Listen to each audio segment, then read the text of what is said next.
আমার best friend তো মেয়ে, আমাদের সম্পর্কটাই আলাদা। সংক্ষেপেই বলি, ক্লাস 5 থেকে আমি আর ও ফ্রেন্ড। এখনো আমি বিবিএস পড়তেছি আর আমি অনার্স করতেছি। আমাদের বাড়ি থেকে 1 কিলোমিটার দূর ওর বাড়ি, তবে ও আমার বাড়ির রাস্তা চেনে কিন্তু ঘরটা চেনে না।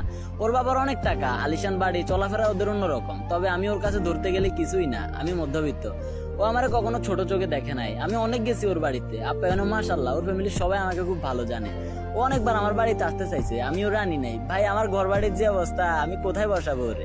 এগুলা চিন্তা করে আনি না, লজ্জা লাগে। 2 বছর ওদের বাড়িতে যাওয়া হয় না। তো একদিন আমাকে কল করে বলে যে, বন্ধু কেমন আছো, ভুলে গেছো তো আমাদের সবাইকে? আমি বলি না রে, ব্যস্ততার কারণে আসা হয় না। ও হঠাৎ করে বলে যে, তোকে খুব দেখতে ইচ্ছে করতেছি, মিস করতেছি, তুই পারলে আয় আমাদের বাড়ি এবং আমাকে তোর বাড়ি নিয়ে যা। শয়তান, কখনো নিয়ে যাস না। আমি বলি যে আমাদের বাড়ি ভাঙা, আর তুই বসবি কোথায়? তুই তো বড় লোকের মেয়ে। ও খুব রেগে গেল। তো আমি মজা করে ওকে বলি যে, উঠানে বসাবো, বসবি? ও বলে আমি বলি যে, রোদে পড়ে যাবি কিন্তু, আসবি আমার বাড়ি? ও বলে এখনই আসবি। আর তুই কখনো ধনী গরিব নিয়ে কথা বলবি না, এগুলো আমার ভালো লাগে না। তুই আমার বন্ধু ছিলি, আসস থাকবি। আমি তো মনে মনে বলতেছি, ভাই এরকম বন্ধু আর কই পাবো? ব্যাপারটা ছোট হলেও একটা মেয়ে হিসাবে এতটুকু স্যাক্রিফাইস আসলে বিশ্বাস হইতেছিল না। একটা হাস্যকর কথা হচ্ছে যে, আমরা একজনটা এখন পর্যন্ত একটা গালিও দিই নাই। দুজনে অনেক মজা করি, হাসাহাসি করি। ও টপার, খুবই মেধাবী। তো বেশিরভাগ সময় পড়াশোনা নিয়ে আমি আলাপ করতাম ওর সাথে। অনেক হেল্প করছে ও আমারে। আজকের ভিডিওর ফুল ক্রেডিট ওর জন্য। একটা কথাই বলবো, সব বন্ধুত্ব আসলে খারাপ হয় না। বেঁচে থাকুক পৃথিবীর সকল বেস্ট ফ্রেন্ডের বন্ধুত্ব। বলতে গেলে শেষ হবে না। তো আজকের মতো এটুকুই। শীঘ্রই দেখা হচ্ছে নেক্সট ভিডিওতে। সবাই ভালো থাকেন এন্ড সুস্থ থাকেন। আল্লাহ হাফেজ গাইস।